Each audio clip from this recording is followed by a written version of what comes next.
Assalamualaikum warahmatullahi wabarakatuh. Innal hamdalillah hamdan katsira thayyiban mubarakan fih. Asyhadu an la ilaha illallah wahdahu la syarikalah wa asyhadu anna Muhammadan abduhu wa rasuluhu la nabiyya ba'dah. Allahumma shalli wa sallim ala Muhammadin wa ala alihi wa sahbihi ajma'in. Alhamdulillah, kita bersyukur setelah 6 bulan hampir saya sakit. Hari ini pun saya sebenarnya masih lemah. Tapi di rumah juga hanya kasur, sofa. Saya paksakan tuh mengisi. Doakan saya tetap sehat ya Bu. Kita bisa kembali istiqomah ngisi kajian. Tema hari ini kita tegar menghadapi ujian. Kenapa saya ambil tema ini? Saya menceritakan bagaimana pengalaman saya dasarnya ujian sakit itu. Silih berganti datang penyakit, selera makan hilang, badan lemas, tangan gemetaran. Ternyata am hasibtum an tadkhulul jannah walamma ya'lamillahu alladhina jahadu minkum wa ya'lamas sabirin. Apa kamu merasa akan masuk surga, kata Allah. Tentang Allah kita di situ.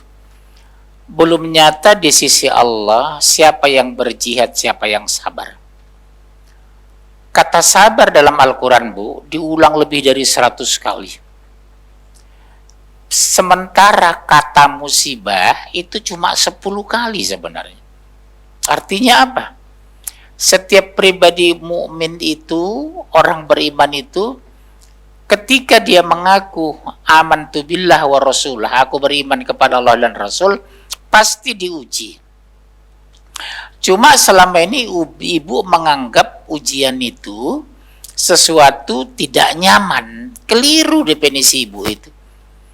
Ujian itu bisa musibah, bisa sakit, bisa azab, bisa nikmat. Disebut dalam Islam ujian. Ibu kira orang kaya itu enggak ujian? Ujian. Ketika kaya sedekah enggak? Ketika miskin bersabar enggak? Kaya miskin ujian, sehat sakit ujian, berhasil gagal ujian, menang tender kalah itu ujian. Tapi persepsi dan definisi yang selama kita pahami, ujian itu sesuatu yang tidak nyaman kita hadapi. Keliru itu definisi itu.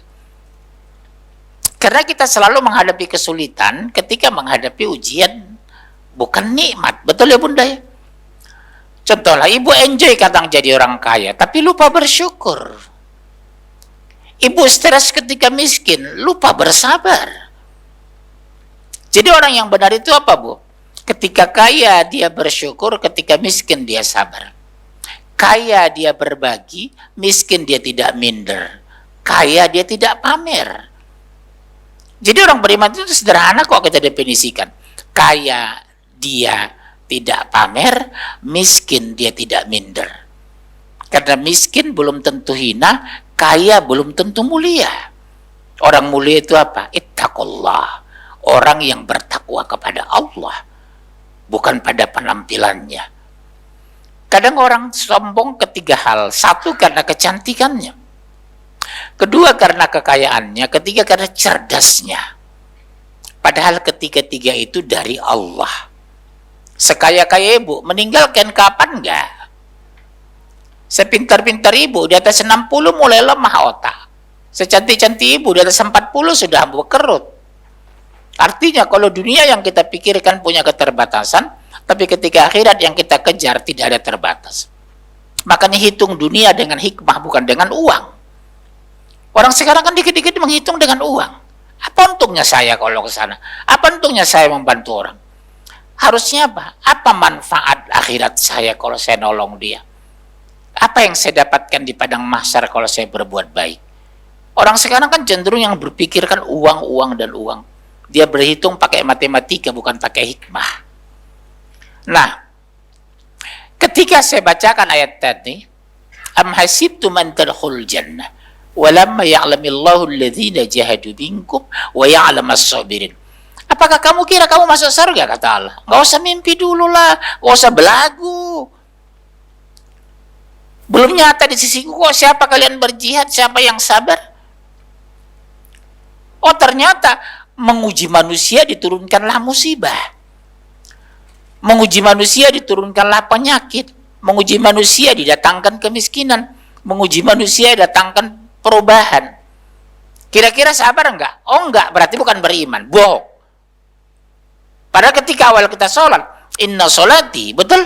Wa nusuki, wa mahyaya, wa mamati lillahi rabbil alamin. La syarika lahu. Sesungguhnya hidupku, sesembelihanku, matiku, ibadahku hanya untuk Allah. Bohong ternyata. Sedikit diuji sudah mengeluh. Batuk dikit enggak ngaji. Tapi kalau ke pesta, demam aja dibawa itu datang. Ngaji terlambat. Tapi kalau pesta, jam 7 pesta, jam 5 sudah hadir. Makannya paling banyak, amplopnya 50.000. Ini penyakit ibu-ibu ini. Subhanallah. Nah, kenapa harus diuji? Ada bisa jawab? Coba angkat tangan siapa bisa jawab? Bapak-bapak, ibu-ibu, kenapa harus diuji? Kenapa harus diuji? Pertama, supaya kita tahu beriman. Kedua, supaya lempang menghadapi kehidupan. Sebab kalau hidup kaya dari kecil, Bu, begitu kita susah di waktu tua, stres. Makanya nasihat ibu saya dulu, jadi orang kaya itu tidak perlu belajar. Yang belajar itu jadi orang miskin. Kalau kamu pernah miskin, suatu saat kamu kaya, kamu nyaman. Tapi kalau kamu kaya dari kecil, tidak pernah susah, begitu hari tua susah, stres. Jadi renungan saya nasihat ibu saya dulu itu. Jadi orang kaya itu nggak perlu belajar. Ada uang beli mobil, ada uang beli rumah, nggak perlu belajar-belajar. Tapi jadi orang miskin itu harus belajar. Karena tidak semua orang lulus dan lolos ketika miskin. Tapi banyak orang gagal ketika jadi orang kaya. Subhanallah. Kita lihat satu ayat. Sampai jam berapa ini? Setengah jam aja ya. Ibu lihat satu. Mengimani takdir. Ternyata Bunda, Allah telah mencatat takdir setiap makhluk 50.000 tahun sebelum Allah menciptakan langit dan bumi. Masya Allah. Ibu ini sebelum diciptakan sudah tahu kapan meninggal, apa penyebabnya, di mana meninggal, kaya atau miskin. 50.000 tahun sebelum langit dan bumi diciptakan. Maha perencana Allah itu. Jadi udah takdir, sudah. Tugas kita hanya 3. 1, ikhtiar maksimal. Kalau sakit berobat. Kalau miskin ikhtiar dong. Yang kedua apa? Doa dipanjatkan. Yang ketiga apa? Tawakal. Apa arti tawakal? Tunduk, patuh, pasrah. Udah ikhtiar enggak suami ibu? Udah. Udah maksimal belum? Berarti usaha ditingkatkan. Ini enggak. Kenapa bapak miskin sudah takdir? Enggak boleh ngomong gitu. Orang di rumah tiduran kok. Ibu jual gorengan dong. Titipin ke warung. Suami keluar rumah dong, jadi tukang parkir. Ikhtiar sudah besar, iya. Udah maksimal, iya. Enggak juga, baru. Udah takdir saya miskin, boleh. Karena sudah maksimal. Jadi ibu berdosa ngomong, udah takdir pak, suami ibu di mana? Di rumah tidur. Itu bukan takdir, goblok. Pak keluar rumah, macam saya lah. Nggak ngisi kajian saya tetap keluar rumah. Tapi apa yang saya dapatkan? Orang punya sukun bagi sukun, punya beras bagi beras, punya uang kasih uang, punya buah kasih buah, ikan ikan. Karena ikhtiar saya hanya bisa, yang saya lakukan hanya keluar rumah. Saya rasakan itu, Bu. Yang bisa saya keluarkan cuma 50 meter dari rumah sambil jalan. Assalamualaikum Pak Ustadz, sehat, masih sakit. Ustadz, di rumah nanti ya, di rumah ada sukun diantar. Sendiri saya nggak bertemu di jalan, belum tentu ada tawaran itu. Ustadz, Masya Allah, ada ikan di rumah, saya antar ya. Sendiri saya nggak keluar rumah, nggak ketemu, nggak bakalan ada tawaran itu. Berarti ikhtiar yang bisa saya lakukan, keluar rumah aja dulu. Dan Allah paling murka kepada laki-laki yang pemarah, yang pemalas. Karena takdir kami, diciptakan untuk mengurus wanita. Saya ulangi ya Bu, takdir kami laki-laki diciptakan untuk bertanggung jawab terhadap wanita. Wanita dalam arti ibuku, anak laki perempuanku, mantuku, kewajibanku. Kalau ibu takdirkan di rumah, makanya ibu tidak pantas ngomong, capek mama ngurus kamu sholat, capek mama sudah nyuruh kamu sholat. Ibu mengandung 9 bulan 10 hari kuat, ngeden 12 jam kuat, keringat keluar, hampir mati melahirkan ibu kuat. Kok berani bisa ibu ngomong, capek mama nyuruh kamu sholat? Memang kewajiban ibu ngurus anak-anak sholat. Mencari nafkahnya suami. Kan ada kan ibu-ibu ngomong gitu, capek sudah mama nyuruh kamu sholat. Saya bilang, Bu, nggak boleh ngomong ibu seperti itu. Karena ibu maknya. Nggak mungkin istri Luhut Panjaitan ngurus anak ibu. Atau istri Ngabalin. Ya? Ya, ini tolong ibu catat ibu. Jangan keluarkan pernyataan. Apalagi ibu ngomong, saya capek pak ngurus suami. Loh, ibu dinikahi memang kewajiban mengurus suami. Jihadnya wanita itu mengurus suami, mendidik anak, bekerja di rumah. Itu jihadnya ibu. Jihadnya kami ya perang. Kutiba alaikumul qital. Diwajibkan kamu perang. Ibu nggak wajib perang. Jadi ibu capek kerja di rumah, tiba-tiba meninggal habis masa sarapan suami. Ibu mati syahid loh Bu. Karena itu memang jihadnya wanita, mengurus suami dan anak. Pastikan ya Bunda ya, kita harus beda dengan wanita di luar sana. Aku harus ikhlas mengurus anakku. Aku harus ikhlas melayani suamiku. Karena ini jihad bagiku ya Allah. Jihad kedua perempuan apa Bu? Waktu haji dan umroh kata Rasulullah. Jadi kalau ibu meninggal di Madinah, jamin masuk surga insya Allah. Jadi jihad ibu ingat ya, mengurus suami dan anak, kedua haji dan umroh. Itulah jihad wanita kata Rasulullah. Ya, karena kita harus berjihad dan bersabar kata Allah. Baik, kita teruskan. Siapa yang buka ayatnya? Selalu ada hikmah di balik ujian, surat 23, 115 sampai 116. Siapa mau membacakan? Surah 23 ayat 115 sampai 116. Maka apakah kamu mengira bahwa sesungguhnya kami menciptakan kamu secara main-main saja dan bahwa kamu tidak akan dikembalikan kepada kami? Bu, lihat Bu, kami menciptakan kamu itu nggak main-main. Jadi orang beriman itu nggak bisa main-main. Tujuan Allah menciptakan manusia apa Bu? Siapa bisa jawab? Untuk wa ma khalaqtul jinni wal ins illa liya'budun. Ibu lihat kalimat itu. Dan tidaklah kami ciptakan manusia dan jin kecuali untuk mengabdi. Kira-kira kalau suami ibu nonton bola berjam-jam tidak sholat, mengabdi enggak itu? Suami ibu main tenis meninggalkan sholat, suami yang baik enggak itu? Suami mencuci mobil pakai celana pendek di atas lutut, suami yang benar enggak itu? Suami ngantar ibu ke pasar pakai celana pendek di atas lutut, ibu pakai hijab syar'i, suami yang benar enggak itu Bu? Kenapa ibu diam? Ibu hijab tapi diantar suami celana pendek cicing wae. Tegur Bu. Pak, aurat laki-laki tetap ada antar pusar dengan lutut. Kenapa pacaran celana pendek main tenis, cuci mobil?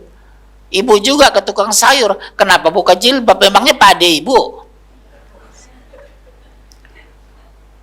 Ke masjid pakai hijab, ke pasar pakai hijab, lihat orang meninggal pakai hijab. Begitu giliran beli sayur pakai ukensi. Sering kejadian saya lihat itu.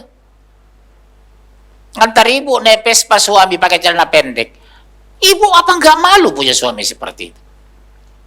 Tegur Bu, Mas ganti celana Mas, jangan celana pendek di atas lutut, itu aurat. Mas cuci mobil jangan celana pendek, Mas main tenis jangan celana pendek. Dalam kenyataan itu yang dilanggar. Terus ayatnya, Maka Maha Tinggi Allah, Raja yang sebenarnya, tidak ada Tuhan yang berhak disembah selain Dia, Tuhan yang mempunyai arsy yang mulia. Coba lihat, Bu. Setiap orang akan diminta pertanggungjawaban. Hari ini rekaman lengkap ini loh, Bu. Besok padang mahsyar saya diminta sebagai ustadz. Hei Munzir, apa yang kau sampaikan kepada jamaah? Ini ya Allah, catatan ada. Tapi Ibu meninggalkan apa yang saya sampaikan. Saya lepas tangan. Sebaliknya, ustadz yang ngomong tanpa dalil, hanya ngoceh aja, kadang nggak punya dalil, dia yang pertama masuk neraka. Begini Bu, lakukan ini, lakukan ini. Dalilnya mana ustadz? Gitu loh. Makanya pastikan ustadz itu bicara pakai dalil. Karena kadang ada oknum ustadz, kadang, oh ibu pakai ini ya, baca zikir ini, baca ini 1000 kali, 100 kali. Nggak ada dalilnya. Ibu nanti kalau berangkat haji harus masuk dari pintu ini, bacaannya ini, keluar dari pintu ini, bacaan ini. Mana dalilnya? Ya Bu ya, kan sering gitu di haji itu. Waktu saya umrah itu saya lihat, waktu tawaf itu, entah apa-apa mereka baca. Waktu sa'i, entah apa-apa mereka baca. Yang bimbing siapa ustadz?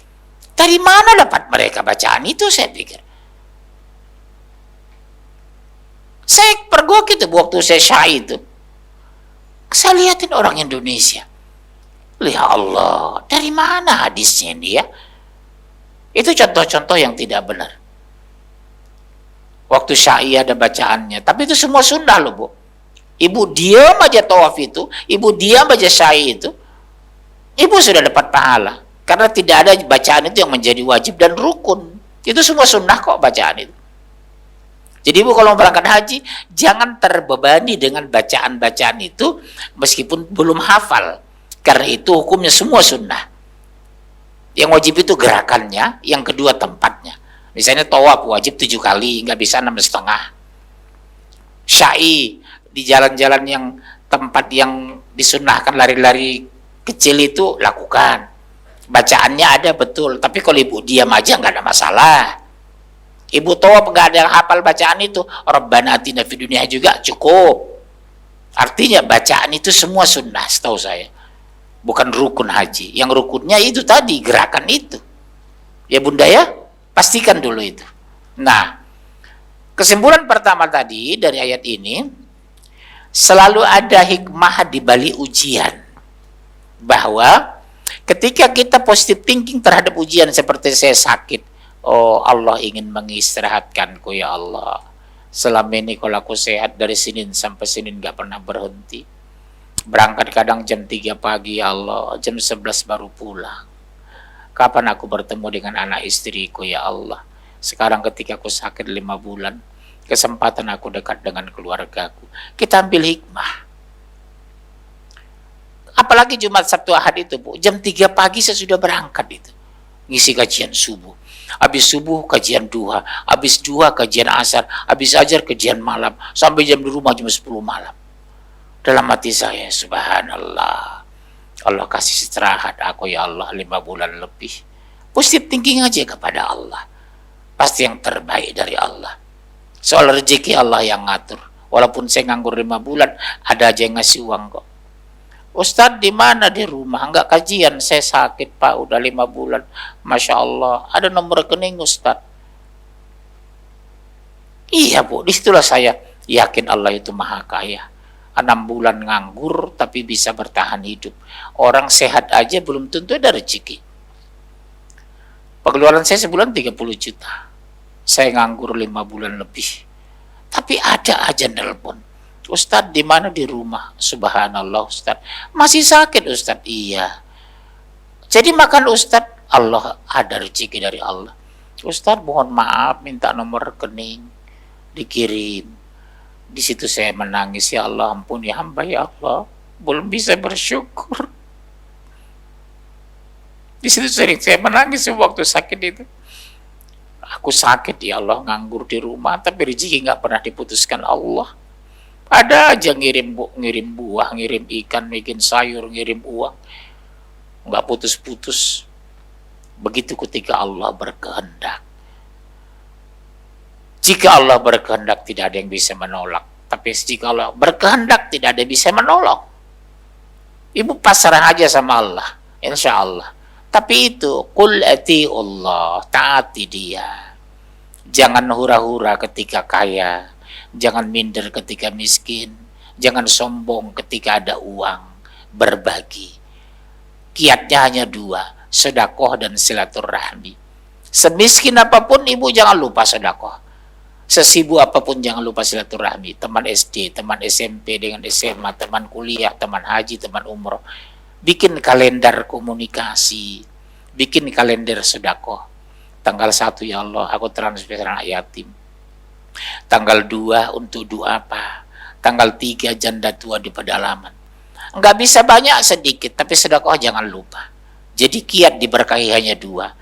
Jaga silaturahim dengan saudara suami, dengan saudara ibu. Jangan biasakan mendiamkan orang.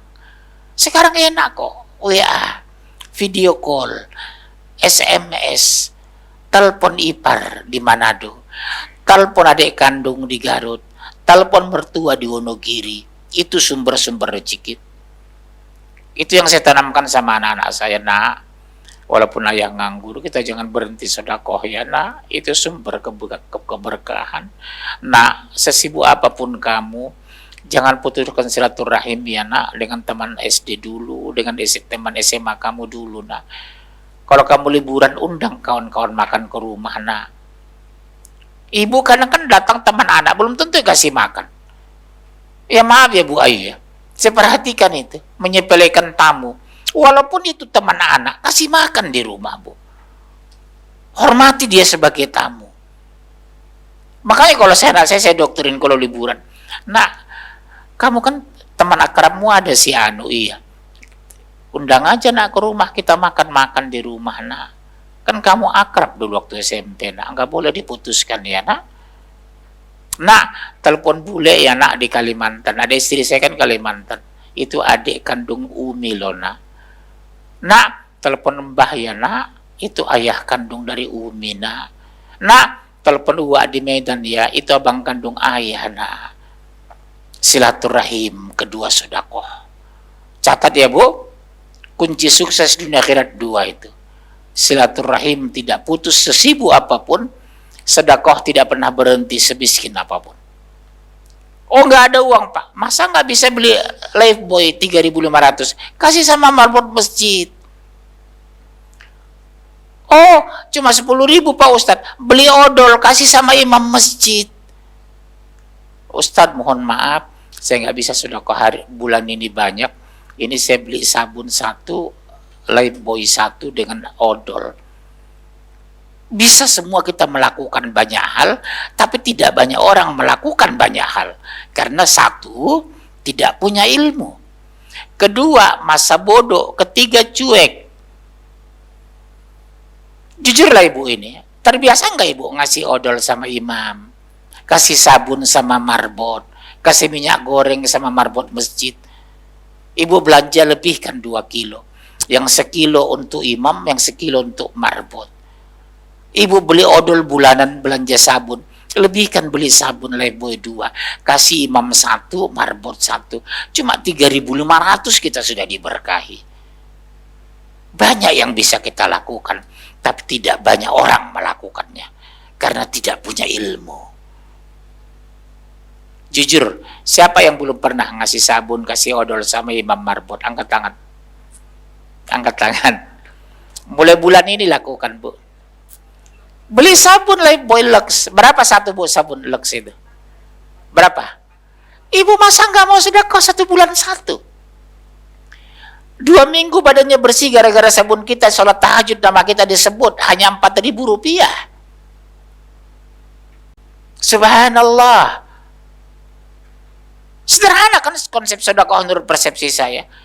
Beli sabun aja Lux 1. Mas, ini sumbangan saya bulan ini. Beli sabun Lux 1. 2 pekan dia badan bersih, dia bersihkan masjid. Pahalanya mengalir sama kita. Modal kita cuma 4.000.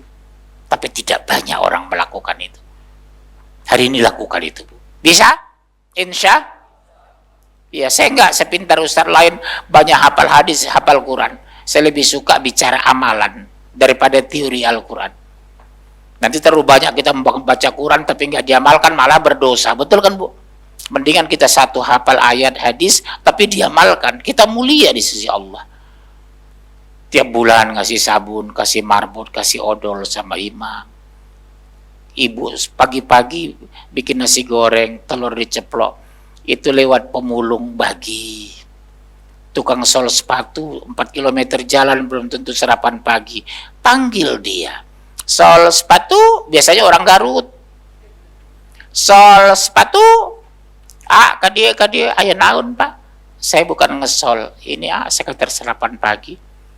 100 meter depan rumah kita itu ada pohon rindang. Dia makan dengan lahapnya kan dari pagi belum makan. Apa dalam hatinya? Berkah ya Allah, ibu yang berikan ini. Diaminkan miliaran malaikat. Ibu berkah sampai mati gara-gara nasi goreng dengan 1 telur ceplok. Sudah ibu lakukan.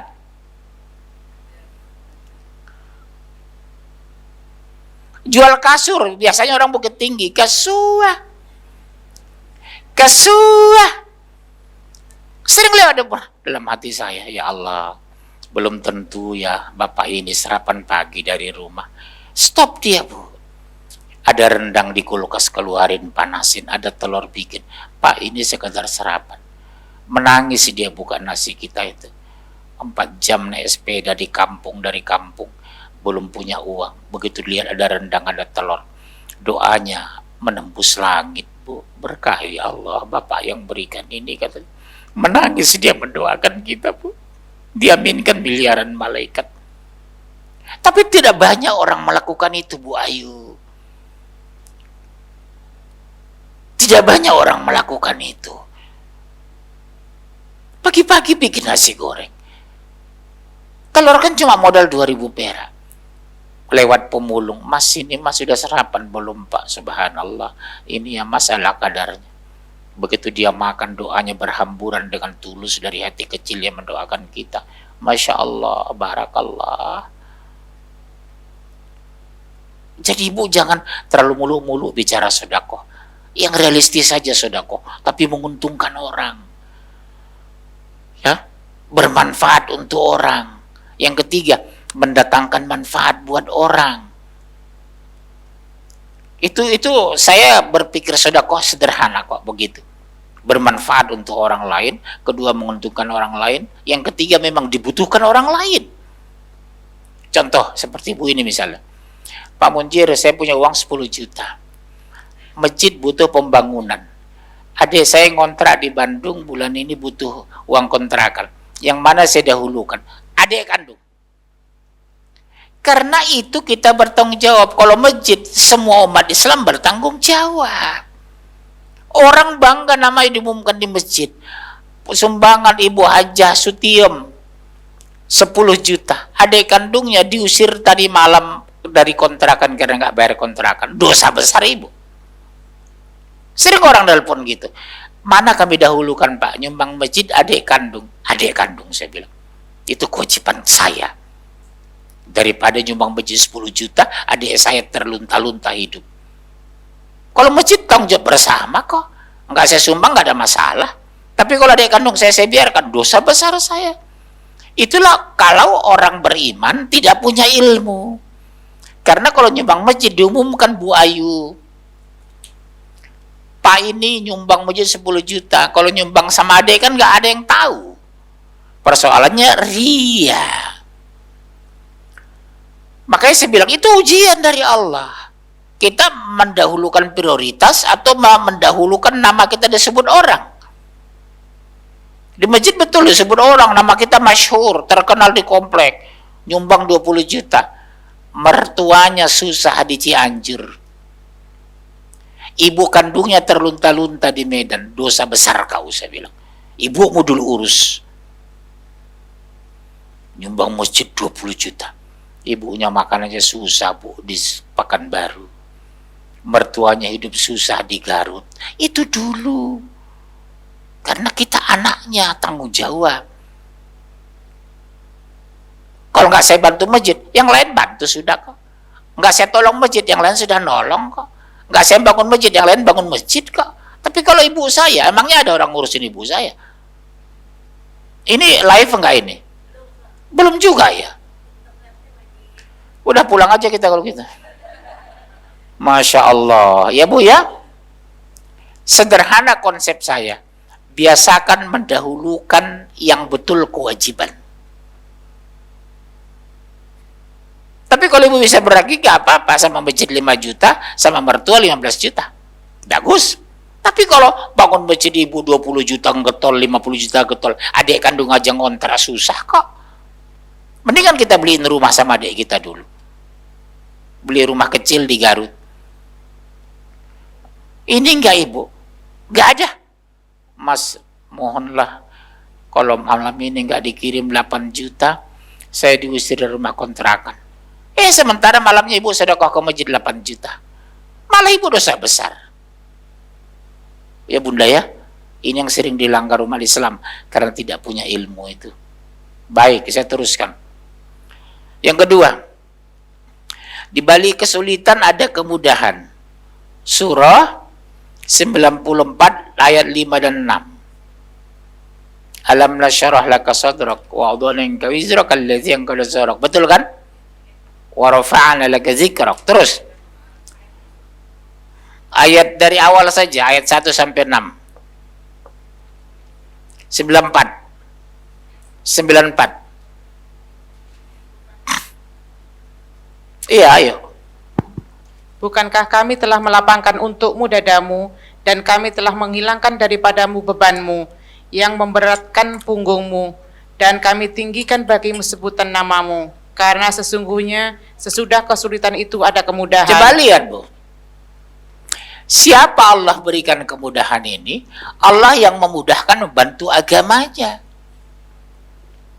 yang menolong agama Allah. Karena surat 47 ayat 7, ya ayyuhalladzina amanu in tansurullaha yansurkum wa tsabbit aqdamakum. Hai orang-orang beriman, jika kamu bantu agama Allah, Allah akan mudahkan langkah kamu. Allah menolong kamu.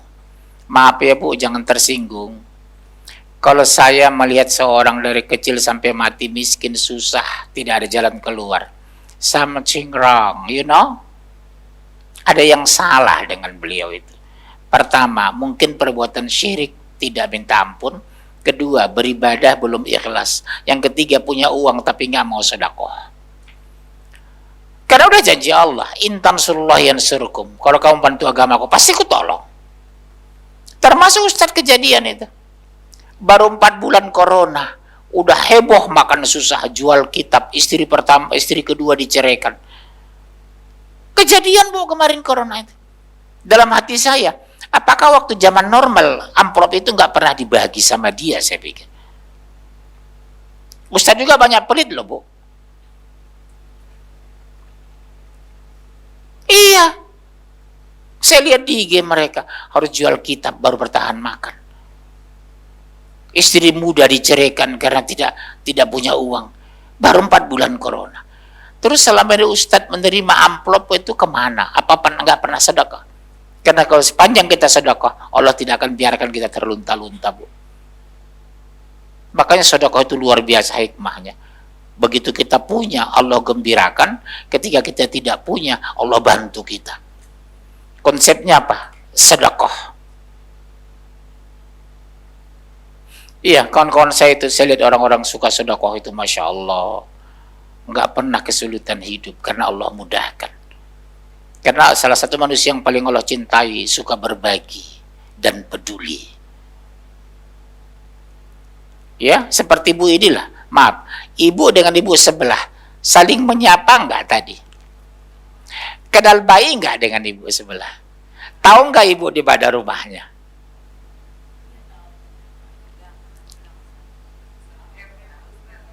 Oke, sekarang jujur, ibu yang pakai masker hijau ini siapa ini? Ibu sebelah kenal nggak dengan ibu? Hah? Ya ibu ini masker ibu itu. Ibu dengan ibu sebelah, ibu kenal nggak? Ada nggak menyapa tadi ibu tinggal di mana ada? Jadi disunahkan Bu. Apa kabar Bu? Ibu tinggal di mana? Kita juga begitu, mampir ya Bu, rumah saya RT 3. Jangan biasakan ibu ngaji, sebelah aja nggak kenal masa bodoh. Biasakan menyapa. Rasulullah itu suka menyapa, tidak suka mencela. Jangan biarkan orang duduk sendiri, datangi. Bunda, saya lihat Bunda orang baru ya, iya. Gabung terus ya Bun, insya Allah kita kajian tiap Rabu di sini Bunda. Anak ibu di mana Bunda? Di Jerman, barakallah ya. Mudah-mudahan berhasil ya Bunda. Ramah, itu sifat yang paling disenangi Allah. Ini ibu masa bodoh, mau anaknya di Jerman, mau anaknya mati, matilah. Tunjukkan kita gembira anak orang berhasil, kita sedih anak orang gagal. Masya Allah Bunda, sabar ya Bunda ya. Iya anak saya gagal Bu, kuliah di Oxford kemarin. Sabar ya Bunda, mudah-mudahan ada hikmahnya. Tulus kita mendoakan dia. Tulus kita gembira melihat dia. Tulus kita melihat anak orang sukses. Bukan iri. Alah, di Jerman. Anak saya aja di Tegal gak sombong gitu. Ya ini yang harus ibu robah karakter itu. Senang melihat orang senang, sedih melihat orang susah. Ibu sudah orang beriman. Kasihan ya Bu, ibu itu saya lihat belakangan ini kurus. Ibu diam-diam nanya secara pribadi, maaf ya Bun, kenapa gak kurus? Jangan kasih tahu sama jamaah lain ya Bu. Iya, udah 2 bulan suami saya PHK, makan aja susah Bu. Subhanallah, Bu jangan tersinggung ya. Mulai bulan depan saya kirim parcel ke rumah ya Bu. Mau kapan kita berbuat baik kalau data orang kita nggak tahu? Bagaimana data tentang orang lain kita tahu kalau komunikasi tidak ada? Itulah hikmahnya komunikasi itu. Ibu agak kurusan dia Bu, tapi jangan cerita sama Bu Ayu ya. Kenapa? Udah 3 bulan suami saya PHK Bunda. Terus makan aja kami susah Bun. Astagfirullah. Mulai bulan depan jangan marah ya Bu. Anak saya ngirimin nanti beras apa semua. Berapa kebutuhan beras ibu di rumah? Kenapa Bu bisa ada peluang sedekah? Karena ada komunikasi, kita punya data. Maka saya kalau di masjid ada orang baru, saya datangi tuh Bu. Assalamualaikum Pak, waalaikumsalam. Bapak orang baru, iya. Tinggal di mana Pak? Oh saya di sana Pak. Saya dari kampung, tinggal di rumah anak saya. Mampir ya Pak, saya di RT 3. Lakukan itu Bu. Di pengajian juga begini. Ada wajah-wajah asing, datangi. Uongke, kata orang Medan bilang uongke. Bu, saya lihat ibu baru ada pengajian. Iya, kami udah lama Bu ngaji 5 tahun. Hadir terus ya Bu. Nanti Bu nggak ada mobil di rumah, telepon saya, nanti saya jemput Bu Rabu depan. Masya Allah. Jadilah ibu yang pemurah dan peduli. Itu peluang surga kita besar loh Bu. Bu, nggak usah bawa mobil Bu, saya jemput aja ibu. Nanti kalau ibu ada rezeki, habis ngaji nih misalnya, Bu, ibu lagi sibuk, enggak, kenapa? Saya traktir yuk makan Bu. Karena berikan makan orang habis pengajian itu, pahalanya besar. Tapi Bu kadang jarang mikir itu. Memberikan makan orang pengajian itu Masya Allah Bu. Coba ibu lihat di Baitullah di Madinah itu. Saya kalau ke Mekah Madinah itu, Masya Allah, berebut orang ngasih makan. Karena habis pengajian kita kasih makan itu pahalanya Masya Allah. Tapi di Indonesia nggak lazim memberikan makan orang pengajian itu. Di sana itu kan habis pengajian kan, lihat ibu di Mekah itu kan, di Baitullah itu berebut orang kasih makanan. Saya merasakan itu Bu, di Madinah juga begitu. Fadl, Masya Allah, halal, Masya Allah. Masya Allah. Kalau kita nggak berebut pulang. Ini sifat kita membedakan dengan orang Mekah, orang Arab itu Bu Ayu. Di Oman itu saya baru mendarat dari pesawat, sudah ditelepon. Antum nanti malam makan di mana? Kami yang traktir ya Ustadz. Besok pagi sarapan di mana? Jangan di hotel Ustadz, kami traktir. Saya kadang menangis, Masya Allah. Berbeda dengan negeriku. Ibu nggak pernah kan nelpon saya, Pak Munjir habis pengajian di mana makan? Nggak pernah. Jujur aja Bu. Enggak ibu pikirkan, kasihan Pak Munjir diajak makan siang nggak dikasih, nggak ada kan ibu mikir? Jujur aja lah. Kalau di Timur Tengah itu Bu, di Oman, di Qatar, di Kuwait, besok saja udah mereka pikirkan makan saya. Besok siang makan di mana Ustaz? Boleh nggak kami yang menjamu? Besok pagi jangan di hotel ya Ustaz, kita jamu Ustaz. Pantas orang-orang Arab itu berkah-berkah Bu. Kenapa? Menjamu orang. Ini jujur Bu Ayu, nggak pernah jamaah nelpon saya sampai sekarang. Pulang saya pulang aja, dia mau saya lemas mau enggak, masa bodoh gitu. Subhanallah. Iya, nggak ada itu. Saya suka membanding karakter kita dengan orang Arab. Satu keunggulan orang Arab mengikuti Rasul itu memuliakan tamu Bu. Kalau kita bertamu ke rumah itu, sop kambing apa semua dituangkan ke piring. Sate diletakkan ke piring kita, belum habis dituang, fadl, masya Allah, masya Allah. Kalau kita, monggo, mau dimakan, syukur-syukur nggak dimakan katanya. Kita kan gitu Bu, tradisi budaya kita. Monggo Pak diunjuk, Ibu masuk ke kamar, dampingi tamu makan Bu. Tuangkan sop ke piringnya, masukkan sate, karena orang Jawa Tengah itu penyegan. Nanti bikin sop diambil kuahnya doang. Betul Bu, ini karakter ini jarang sampaikan Ustadz kan. Tapi kita robah hari ini. Dampingi tamu makan. Kalau bikin sop tuangkan ke piringnya. Kalau sate masukkan ke piringnya. Itulah cara Rasulullah. Bukan ditontongin. Oh monggo Bu, monggo. Iki jangan. Terus mangan opo? Kan gitu kan orang Jawa Tengah ya. Iki jangan. Saya bilang, kok jangan semua, makan apa saya? Subhanallah. Jangan itu sayur Bu, bahasa Jawa. Jadi cenderung kita menjamu orang itu basa-basi. Monggo lo Bu ya, mangan saya Bu, mangan rien. Orang Arab nggak begitu, dituangin sop itu. Sate itu dimasukkan ke piring kita. Buah disuruh bawa pulang. Saya punya sahabat Ustadz Bu, orang Arab asli di Jakarta Timur. Itu 5 orang saja bertamu nyembelih kambing. Di sate, di sop, semua tidak boleh lebih bawa pulang. Belum pernah saya temukan orang Indonesia seperti itu. Apalagi ibu-ibu.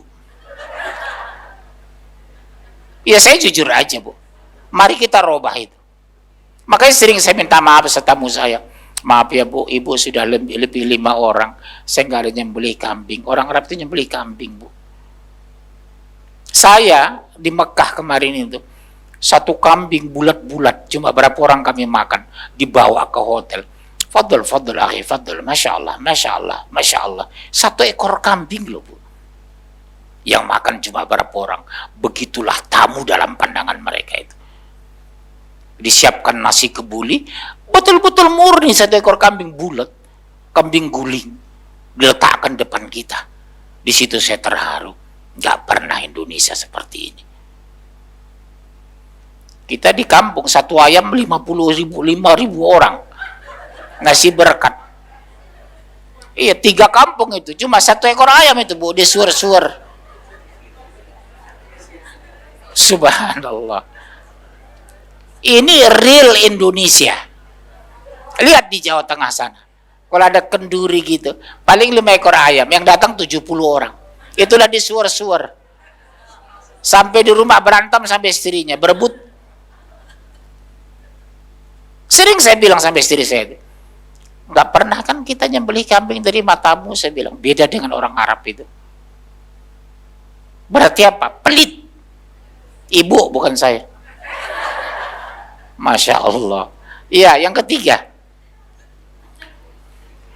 Surah 4, sabar dan tawakal. Ayat terakhir baru tanya jawab. 1 jam gak terasa. 4, sabar dan tawakal. Surah 39 ayat 10. 39 ayat 10. Langsung. Katakanlah, hai kawan-kawanku yang beriman, bertakwalah. Hai hamba-hambaku yang beriman, bertakwalah kepada Tuhanmu. Orang-orang yang berbuat baik di dunia ini memperoleh kebaikan, Dan bumi Allah itu adalah luas. Sesungguhnya hanya orang-orang yang bersabarlah yang dicukupkan pahala mereka tanpa batas. Coba lihat Bu itu. Apa buah takwa itu? Sabar. Kalau ibu mengaku dalam bibir bertakwa tapi tidak sabar, berarti basa-basi. Jadi salah satu buah takwa itu sabar, istiqomah, qanaah, jujur. Itu buah takwa semua. Kenapa bisa jujur? Karena bertakwa. Maksudnya merasa disaksikan Allah. Betul, suami nggak ada, anak tidak di rumah. Udahlah, nggak usah sholat zuhur. Ibu pernah? Oh iya, suamiku nggak ada kok, anak nggak ada, nggak apa-apa kok, ketahuan saya nggak sholat zuhur. Berarti ibu sholat karena ada suami. Suami juga begitu, kasih uang belanja banyak, karena supaya dicintai, bukan karena mencintai istri. Banyak kadang terkoreksi dari karakter kita karena kita tidak bawa kata takwa. Ceramah menghadapi amplop, nggak dapat amplop, bulan depan nggak diundang, nggak datang lagi. Ada ustadz banyak, lihat amplopnya besar atau kecil, kalau kecil nggak datang lagi, berbagai alasan sibuk. Jakarta Selatan amplopnya gede, kalau Jakarta Timur sekian, jadi tunggu-tunggu selatan aja. Banyak kawan saya seperti itu. Iya Bu, ustadz aja merembes begitu. Karena yang dipikirkan bisa punya mobil mewah, rumah di Menteng, kalau bisa di Pondok Indah, di Alam Sutra, terakhir dia di Alam Barzah. Ya seperti, ya maaf nggak saya sebut lah ya, di Jakarta, di kami Bekasi itu. Udah tinggalkan ustadz Bekasi pengajian. Kenapa? Amplopnya 500. Di selatan 2,5-5 juta. Lebih bagus dia ngambil selatan. Jadi saya tanya pengurus, Bu, kayaknya ustadz senior tinggal saya. Iya Pak Mujir, yang lain pada sibuk. Tapi di selatan nggak pernah absen. Karena amplopnya gede di sana Bu, 5 juta. Di Bekasi rata-rata 500. Gue capek 10 kali ngisi baru sekali. Di selatan ngisi sekali 5 juta. Di pola pikir ustadz aja udah seperti itu, sebagian, tidak banyak memang. Yang saya merasakan itu Bu. Makanya mereka bingung, kenapa Ustaz mau ngisi amplop, kami kan kecil. Saya pengajian bukan cari amplop, cari keberkahan. Buktinya saya punya rumah, punya mobil, kok bisa punya apartemen. Dari mana? Berkah. Iya Bu Ayu, jujur saja saya akui. Ditinggal orang Bekasi sekarang itu. Karena amplopnya 500. Kalau mahasiswa ngundang 200.000. Sementara selatan kasih 5 juta orang. Rame-rame sekarang mengarah ke selatan. Ini teguran buat ustadz ini. Ustadz yang seperti itu. Ya? Iya, kalau manajemen kayak kemarin. Sebelum Ramadan ini kisah nyata, sebelum Ramadan saya diundang. Saya sering ngisi di tempat di Jawa Tengah. Ustadz bisa ngisi tabligh akbar. Aduh, Jakarta saya sepenuh Pak. Tapi kalau bulan depan Bapak minta, saya kosongkan nanti Jakarta, saya kasih 2 hari di tempat Bapak. Kenapa? Ustadz ini kan banyak Ustadz anu. Sudah saya hubungi Ustadz. Kenapa? Minta 50 juta. Tiket pesawat 8 orang PP, nginap harus di hotel. Mungkin Bapak menghubungi manajemennya. Enggak. Saya baru telepon dia langsung Ustadznya. Ustadz apa? Ustadz anu. Astagfirullah. Karena kalau saya ngisi Bu di tabligh akbar, mereka kasih berapa? Cuma 1,5 juta. Saya nggak pernah protes, nggak pernah nanya, nggak pernah koreksi. Jujur aja saya ngomong. Sumatera Selatan juga begitu. Mereka kasih 1,5 juta, saya pulang nggak ada masalah. Rezeki saya ada yang nanggung kok. Kemarin Ustadz kita undang Ustadz anu, minta berapa? 40. Jadi kita bela-belain lah kasih 40 juta. Subuhnya kan dia nganggur. Kita bilang, Ustadz, boleh nggak subuh ngisi masjid sebelah? Minta lagi 40 juta lagi. Ini kisah nyata Bu, laporan sama saya. Kalau saya terbalik, kalau saya nganggur, saya yang aktif. Bu, ada nggak besok kosong kuliah subuh? Kenapa? Saya isi ya Bu, saya besok nganggur subuh. Karena bagi saya menyampaikan ilmu itu pahala. Saya aktif Bu. Oh Bu, besok saya ngisi tabligh akbar loh ke Semarang. Tapi kalau ibu punya majelis taklim sore, mau nggak ibu saya ngisi? Kalau saya begitu, kesempatan saya menyampaikan ilmu itu. Mau dia kasih amplop nggak ada urusan. Ini enggak 50 juta minta, Bu. Kemarin sebelum puasa itu. Ustaz bisa ngisi tabligh akbar enggak? Boleh. Berapa Ustaz tarifnya? 50. Ya dari mana Pak kami punya uang sebesar itu? Tiket pesawat 8 orang pulang pergi. Nginap harus di hotel berbintang. Oknum-oknum Ustaz itulah yang merusak nama kami itu. Dan itu Indonesia hari ini, Bu. Yang konyolnya lagi, infak harus bagi dua. Kalau 50 juta dapat, dia kan amplopnya.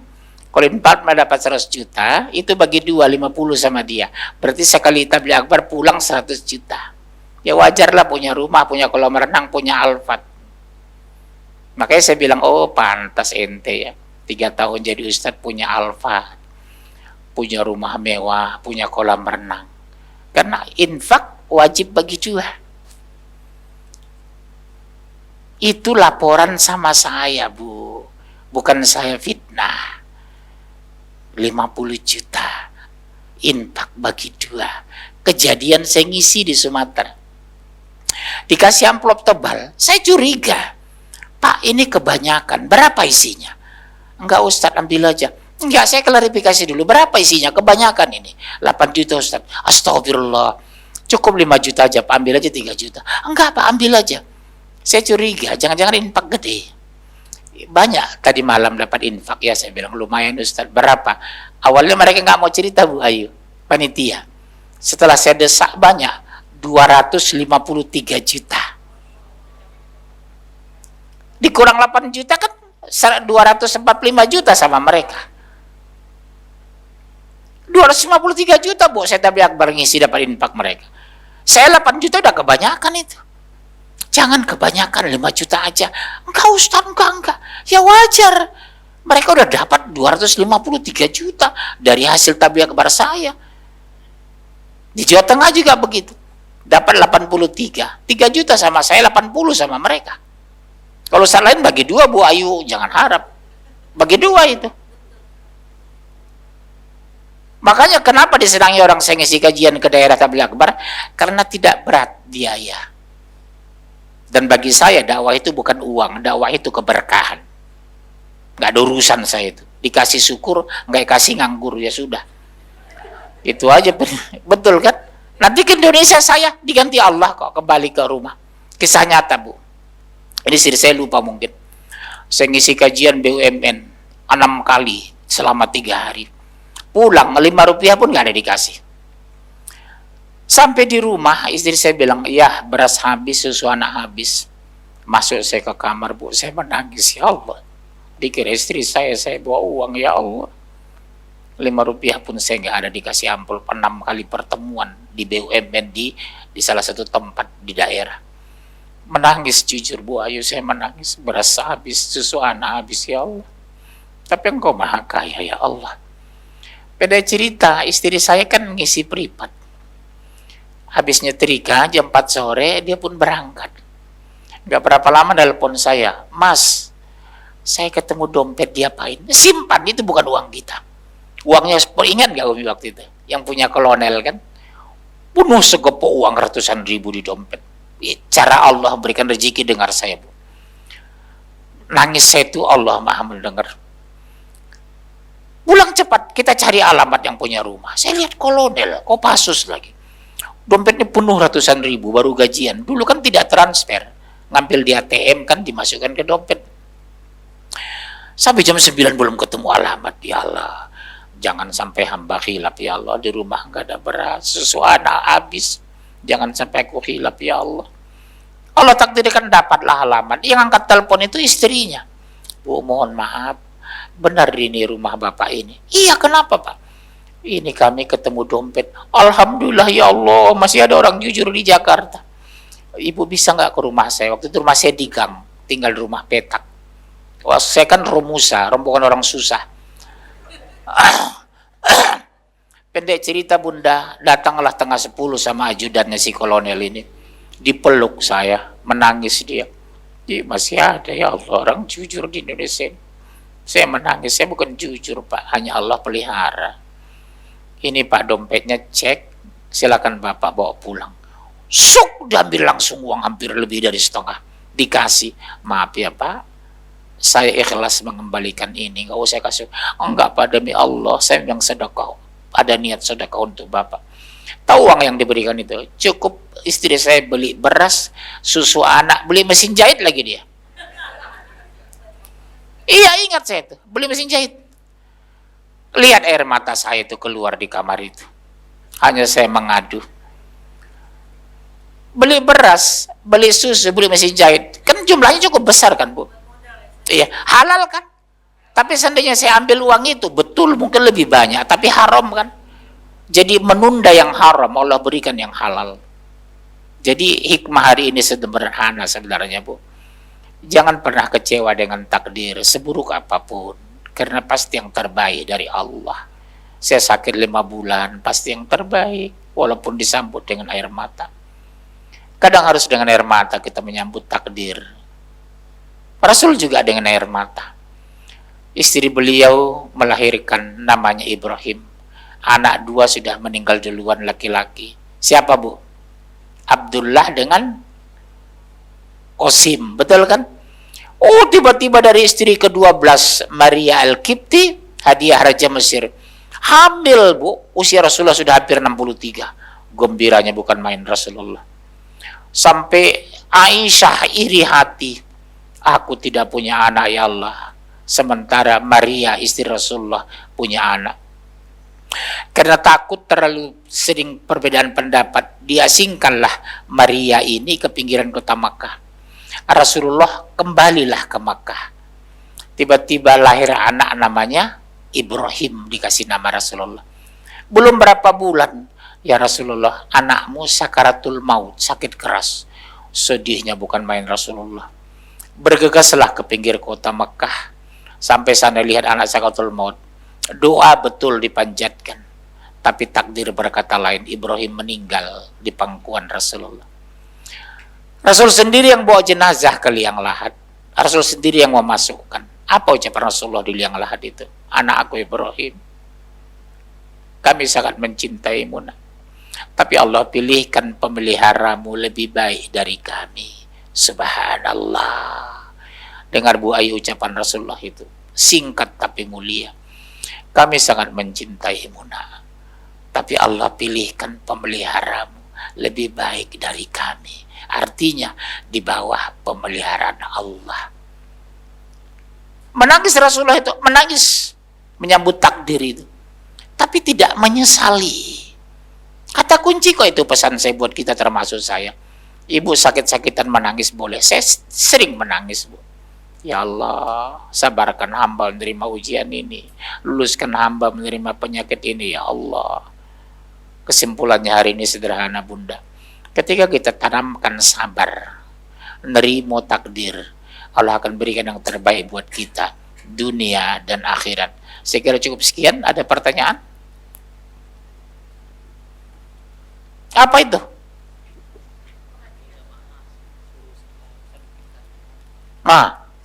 Oh iya, pertanyaan pertama, hadiahnya untuk jamaah, sementara untuk saya nggak ada. La ilaha illallah. Oh iya, pertanyaan pertama, sebutkan nama 4 anak perempuan Rasulullah. Bisa jawab? Ini hadiahnya bagus loh, baju mahal ini. Iya, biar apa ini? Hah? Iya, kaos mahal. Siapa? Bismillah. Yang pasti satu Fatimah, suaminya Ali. Iya. 2 lagi. Rukayah. Iya. Iya. Terus? Zainab. Zainab. Ya udah, ibu harusnya nggak jawab. Ibu yang untung. Nih ambil Bu. Nah. Nah. Oke, pertanyaan kedua. Siapa nama Ustadz yang ceramah hari ini? Ustadz Munjir Situmorang. Yang lain. Ibu paling ujung. Siapa? Ya udah, ibu ambil nih. Munjir Situmorang. Nih. Ibu paling ujung, jilbab hitam. Yang ketiga, berapa jumlah nabi dan rasul? Gak ada yang benar. Berapa jumlah nabi, berapa jumlah rasul? Jangan ngomong, tangan aja diangkat. Ibu nggak boleh lagi, udah dapat. Siapa? Iya ibu, iya, Mas, Mas jadi itu. Jangan sebut bu, ibu pegang mic baru ngomong. Berapa nabi? 124 Ustaz semua jumlah Rasul? nabi dan rasul 25. Salah. Oh salah. Yang lain ibu. Ibu paling pojok deh, paling ujung. Kasih mic, mas lari-lari. Kok orang banyak salah ini bu. Berapa nabi, berapa rasul? Berapa bu nabi? 124, Rasul 313. Salah. Yang lain. Masa itu nggak tahu bu nabi berapa, rasul berapa? Ayo ibu. Ibu iya. Kasih mic. Assalamualaikum. Salah. Supaya saya klarifikasi ya bu. Yang blow on dengar dulu ya. Pengertian 25 rasul itu yang dimasukkan ke Quran. Selama ini kita selalu menanggapi memahami hadis itu tidak sempurna. Yang dimasukkan ke Quran betul 25, tapi rasul bukan 25. Sekian berapa?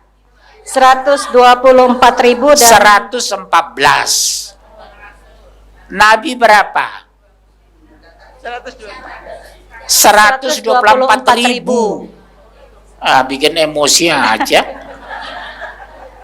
Sini ya Ustaz. Rasul itu 25 yang masuk Quran.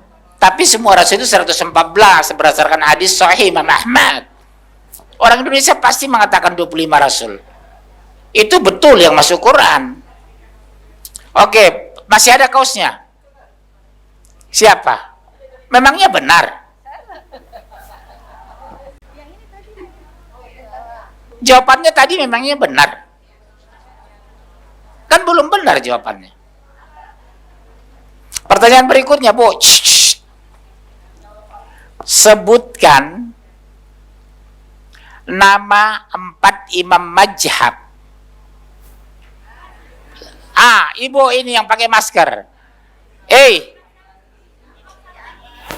Jangan ngomong, pegang mic dulu.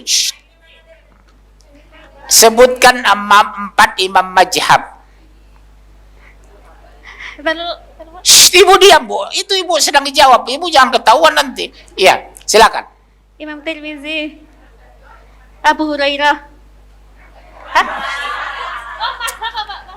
Mazhab Syafi'i, Hambali, terus mazhab Maliki, mazhab lalu malah diiniin. Ibu rugi, kan dia yang harus yang jawab. Ibu dengar, benar memang, tapi dibantu orang. Hanafi, Hambali, Maliki, Imam Syafi'i. Udah, kasih kaos. Satu lagi kaosnya kan. Terakhir, siapa imam mazhab yang termuda dari 4 itu?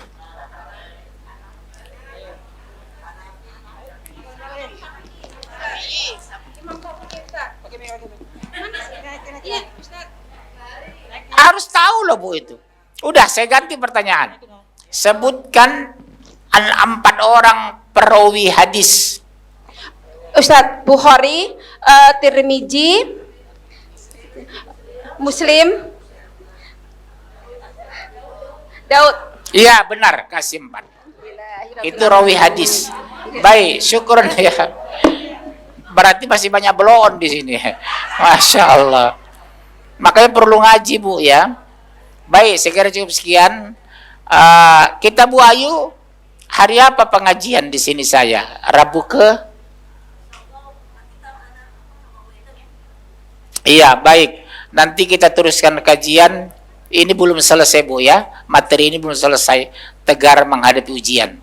Ya, nanti kita pelajari hikmah-hikmah kenapa kita diuji. Baik, terima kasih Bunda. Mudah-mudahan Bunda diberikan kemudahan ilmu, diberikan kemudahan mengamalkannya. Bagi Habibi yang nyumbang tadi diberikan keberkahan ya, insya Allah. Terima kasih, syukron, jazakallah khairan katsir. Mudah-mudahan kita diberikan kesehatan, diberikan keimanan, diberikan ketakwaan. Salam sama keluarga di rumah, insya Allah tetap bahagia dunia akhirat. Doa kafaratul masjid, subhanakallah bihamdika, asyhadu an la ilaha illa anta, astaghfiruka wa atubu ilaik. Sampai jumpa insya Allah. Wallahu alam tahun berapa. Assalamualaikum warahmatullahi. Bantu yuk operasional Rumah Dakwah Al-Hujah dan terselenggaranya kajian serta dakwah Al-Hujah dengan menjadi donatur tetap setiap bulan berinfak Rp30.000. Dengan infaknya setiap bulan Rp30.000, insya Allah akan membantu dakwah Al-Hujah dan jadikan ini amalan yang istiqomah yang dilakukan terus-menerus atau kontinu. Allah mencintai amalan yang istiqomah walaupun sedikit. Terus istiqomah setiap bulan, jangan berhenti. Karena Allah mencintai hambanya yang istiqomah. Dan insya Allah ini akan menjadi amal soleh jariah dengan menyebarnya ilmu yang bermanfaat. Yuk salurkan amalan istiqomahnya setiap tanggal 3 setiap bulannya melalui